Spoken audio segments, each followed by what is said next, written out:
सत्संगत जी, प्यार से कहना निरंकार जी।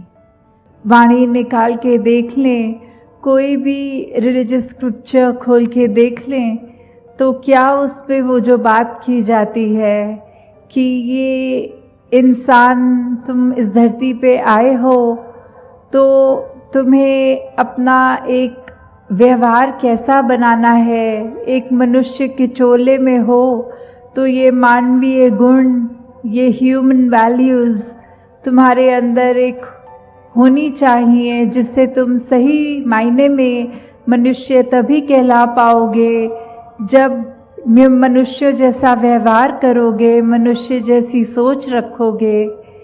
क्योंकि इस जीवन में तो आए हैं अपनी, जहाँ हर एक जिम्मेवारी, एक रिस्पॉन्सिबिलिटी को निभाना बहुत ज़रूरी होता है। अपने काम काज, अपनी एजुकेशन या जिस पड़ाव पे भी उम्र के जो भी उस तरह से एक कार्य है करने वाला, उससे जिम्मेवारी से पीछा नहीं छोड़ना है। वो करते हुए अपने जीवन में भक्ति को साथ साथ रखना है। तो ये संभव कैसे हो पाएगा कि अगर हम ये अपने दिन को, जैसे एक हमारा डेली एक दिनचर्या होती है, उसमें भक्ति को कैसे डालना है।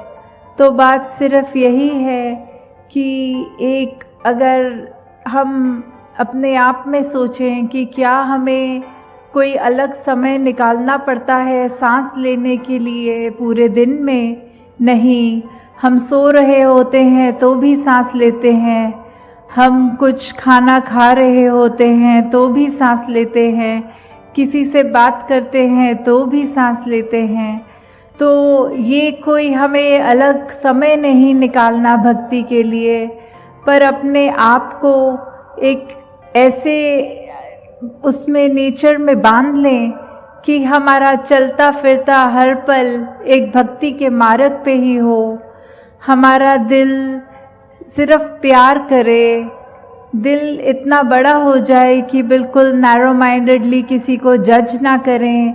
कोई ये ना देखें कि सामने वाला मेरे जैसा नहीं दिखता, मेरे जैसी उसकी चॉइस नहीं है, वो खाता मुझसे अलग है, वो किसी और स्टेट का है, वो किसी और कंट्री का है, या उसका और भी कितने सारे रीजंस होते हैं जो एक बायसनेस बनाते हैं मन में।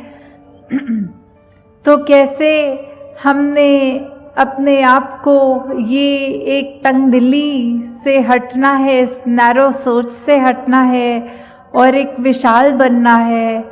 जैसे जैसे हम अपने जीवन में अपने मन को और विशाल बनाएंगे, तो वैसे ही हमारे अंदर से सिर्फ एक हमारे मन के अंदर एक अच्छे गुण रह जाएंगे, सद्गुण रहेंगे और दुर्गुण निकल जाएंगे। तो उसको भी जो अचीव करना है, तो वो एक मार्ग है जो युगों युगों से संतों ने समझाया है कि कैसे मनुष्य ये काम करना है। ये इतना आसान भी नहीं कि अगर कोई कुछ बुरा भला बोल जाए तो उसको कड़वा घूंट की तरह ऐसे पीना है और उसको रिएक्शन में कुछ उल्टा नहीं बोलना। तो ये उस समय एक कैसा होता है, तो वो एग्जाम्पल भी है कि अगर आप एक किसी बोरी में अगर आटा रखेंगे तो वो बोरी में कहीं पे भी चाकू मार के देख लें तो सिर्फ वो आटे का पाउडर ही गिरेगा। तो भाव ये कि जो हमारे अंदर है वही तब निकलता है जब वो रिएक्शन की बात आती है। तो अगर हम हर एक से प्यार करते हैं, हमारे अंदर प्यार है, तो ही हर एक से कर पाते हैं। क्योंकि थोड़ी देर के लिए प्रिटेंड करना या कुछ समय के लिए तो हम अपने व्यवहार को बदल सकते हैं, पर जब अचानक से कोई ऐसी सिचुएशन आ जाती है कि हमें उसके रिएक्शन के लिए टाइम नहीं है, तो वो एक हमारा जो अपना असली स्वभाव है वही झलकता है। तो कैसे हम हमेशा एक रस रहें, एक सहज अवस्था में रहें। ये तभी होगा जब हम ये जानकारी प्राप्त करेंगे कि हम क्या हैं, हम इस दुनिया में क्यों आए हैं और दुनिया में रहते हुए क्या करना है। ये जब शरीर अपनी यात्रा पूरी करेगा, ये जब श्वास हमारे शरीर से छिन जाएंगे, तो वो हमारी आत्मा ने कहाँ जाना है। तो ये प्रभु परमात्मा, ये ईश्वर, ये अल्लाह, ये निराकार, जिस नाम से भी हम इसको संबोधित करना चाहें, जहाँ जैसी आस्था हो, तो कोई भी हम एक धार्मिक एक टेक्स्ट उठा के देखें तो सभी में एक कॉमन बात यही है कि ये परमात्मा का अंश, ये आत्मा है और इस आत्मा ने मोक्ष तभी प्राप्त करना है जब वो इस परमात्मा को जान ले। क्योंकि शरीर ने तो अपने कुछ सालों की यात्रा को ही तय करना है, वो तो लिमिटेड एक हमारे नंबर ऑफ ईयर्स हैं। तो कैसे इस इटर्नल आत्मा ने, इस परमात्मा जो हमेशा रहेगा, उससे अपना मेल करना है, तो वो सिर्फ ब्रह्म ज्ञान द्वारा ही पॉसिबल है। कि कैसे जब हम self realization through God realization वाली बात, कि अपनी असली पहचान, अपना असली अस्तित्व हमें कैसे पता लगेगा, वो इस परमात्मा की जानकारी से।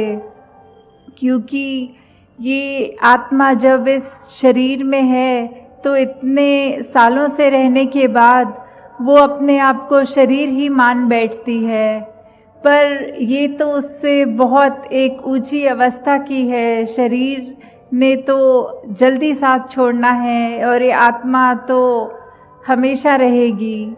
तो कैसे उस मृत्यु के बाद भी ये जो एक मुक्ति वाली बात आती है, तो जब हम इस परमात्मा का, इस निराकार का एहसास अपने जीवन में रखते हैं, पल पल रखते हैं, तो अपने आप ही एक संतमति वाली बात हमारे अंदर रहती है। जब ये एहसास होता है कि परमात्मा हमारे अंग संग है, हमारे बिल्कुल इतने नज़दीक है जितनी ये आईलैशेस भी, ये पलकें भी हमारी आँख से हैं, तो उससे भी ज़्यादा नज़दीक तो ये परमात्मा है, हमारे अंदर परमात्मा है। हमारे अंग संग हम किसी व्यक्ति से बात भी कर रहे हैं तो सामने वाले में भी वही परमात्मा है। तो जब एक ये पता लग जाता है कि एक अगर पिता ही एक है, तो फिर बच्चों के बीच में वो नफ़रत किस बात की। तो कैसे एक ये यूनिवर्सल ब्रदरहुड, एक ये ग्लोबल विलेज वाली बात जो आती है, तो वो कैसे उसका एक असली रूप हम कैसे बना सकते हैं, वो हमारी सोच से, हमारे दिल से ही होगा। उसकी शुरुआत हमसे ही होनी है कि ये वर्ल्ड विदाउट वॉल्स है, एक संसार जो इतना सुंदर है। हमारा एक कर्तव्य है कि इस संसार में आए हैं, तो जब इस संसार से रुखसत हों तो जिस कंडीशन में ये हमें मिला, हमें उससे ज़्यादा खूबसूरत छोड़कर जाना है। तो कैसे हमने एक दूसरे में ये यूनिटी इन डाइवर्सिटी को अप्रिशिएट करना है और ये बिल्कुल नफ़रत का कारण नहीं बनाना। और साथ ही अपने दिल को हमने इतना विनम्र बनाना है कि कोई भी अच्छा कार्य करे तो उसका अहंकार मन में ना आए। क्योंकि एक अगर हम एक पेड़ का भी एग्जाम्पल देखते हैं, तो पेड़ अपने आप में चाहे ऊंचा है, स्टिफ है, पर उसकी डालियों में जब जब फ्रूट्स लगते हैं तो अपने आप वो ब्रांचेस उसकी थोड़ी बेंड हो जाती हैं, वो झुक जाती हैं। तो जितने हमारे अंदर गुण आए उसका नतीजा यही होना चाहिए कि हम और ज़्यादा एक हम्बल हो रहे हैं, एक और ज़्यादा विनम्र हो रहे हैं, ना कि अकड़ में आना। क्योंकि फिर वो बात यही है कि एक सूक्ष्म सा भी अहंकार अगर हमारे अंदर आ गया तो वो फिर हमारे लिए लाभदायक नहीं है। कैसे फिर हमारे जीवन में हमने एक वही बात को याद रखना है कि ये अच्छे कार्य भी परमात्मा ही करा रहा है, तो इसका श्रेय भी इस परमात्मा को ही जाता है। तो हर एक बात अगर हम अपने जीवन के उस पड़ाव से देख लें कि सिचुएशन चाहे कोई भी हो, अब आए हैं संसार में तो एक परिस्थिति ने सुख भी देना है और कोई परेशान वाली या दुख की भी परिस्थिति आनी है। तो ये एक रस होना कैसे है वो दोनों स्थितियों में, वो फिर बात यही आती है कि जब हम अपना कनेक्शन इस परमात्मा से बना लेते हैं, इस निरंकार के एहसास में रहते हैं, तो फिर ये हर परिस्थिति में ही एक शुक्राना निकलता है कि एक हमारे को क्रिब नहीं करना कि हमारी परिस्थिति खराब हो गई है, परमात्मा तूने हमारे को एक ऐसा एक सिचुएशन में क्यों बांध दिया जो हमारे अनुसार नहीं है, हमारी कन्वीनियंस नहीं है इस सिचुएशन में। तो उस बात को भी फिर ऐसा देखा जाए कि ये परमात्मा शुक्र है कि ये परिस्थिति जो दी उसमें अब हम अपने आप को अपना बेस्ट पोटेंशियल यूज़ करके अपने बेस्ट वर्जन्स बन के उस स्थिति को डील करें, क्योंकि अगर परमात्मा चाहता तो वो स्थिति और बिगड़ के भी हो सकती थी। तो शुक्र है ये स्थिति ऐसी है जो है। तो अगर हर छोटी बात पे भी हम ये ध्यान दें कि ये सारे वर्च्यूज़, चाहे वो फॉरगिवनेस की बात है, वो टॉलरेंस की बात है, वो एक कोई भी हम वैल्यू को उठा के अपने जीवन में अगर लागू करें तो ही हम असली रूप में अपने जीवन को जीते हुए इस पूरे संसार के लिए वरदान हैं। अभी जो बात हमने सत्संग में सुनी भी कि एक हेल्प और एक सेवा में फ़र्क जो है, तो वो यही है कि अगर हम कुछ कार्य करके उसका थोड़ा सा भी गर्व और अभिमान मन में रखते हैं तो फिर वो निष्काम नहीं रहती। और सेवा भाव तो बिल्कुल एक समर्पण की बात है, एक निष्काम होकर ही किया जाता है। फिर वो मदद वाले भाव नहीं होते कि मैंने इस व्यक्ति के लिए कुछ किया है तो इसके मुझे भी कोई एक उसका बेनिफिट मिलेगा, दूसरा व्यक्ति भी मेरे समय में मेरी मदद करेगा। तो ये मदद वाले भाव नहीं हो, मन में सिर्फ एक परोपकार के जब भाव होते हैं तो ये कार्य हमने अपने ऊपर से ही शुरू करना है। सामने वाले को नहीं देखना कि उसका नेचर कैसा है, वो अपने व्यवहार को हमारे साथ कैसे तरह पेश आ रहा है, पर ये फ़र्ज़ हमारा है, हमने सुधार करना है तो हमने अपना ही करना है। क्योंकि ये खुशी, ये कोई भी बात है वो ज़्यादा इंटरनल होती है दैन एक्सटर्नल, क्योंकि हम एक बंद कमरे में भी उदास हो सकते हैं और एक भरे मेले में भी उदास हो सकते हैं। और वही बात कि अगर हम अचानक से एक सोच पॉजिटिव को अपने दिमाग में डाल लेते हैं तो हम हर जगह खुश भी हो सकते हैं। तो ये नेगेटिविटी से जितना भी हम दूर हो सके उसने आना तो है। तो अब हम कैसे कंटेनर बन रहे हैं कि क्या हम फिर उस नेगेटिविटी को अकोमोडेट कर रहे हैं या उसकी जगह पॉजिटिव थॉट्स ला रहे हैं।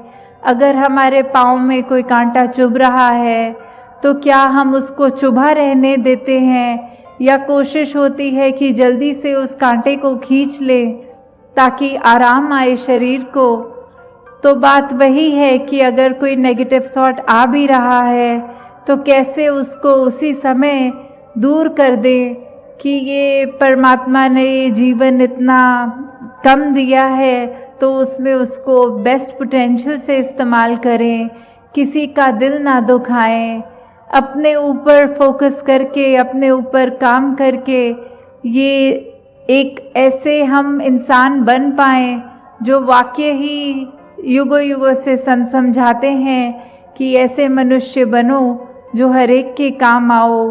अपने आप में ऐसी, अपने नेचर में, अपनी सोच में, अपनी बातें ऐसी करो कि अगर कोई व्यक्ति मिले तो वो हमसे जब मिल के जाए तो वो अपने दिमाग में ये सोचे कि इससे आज कुछ सीखने को मिला है, काश हमारा भी एक नेचर, हम भी काश इसकी तरह बन पाएँ।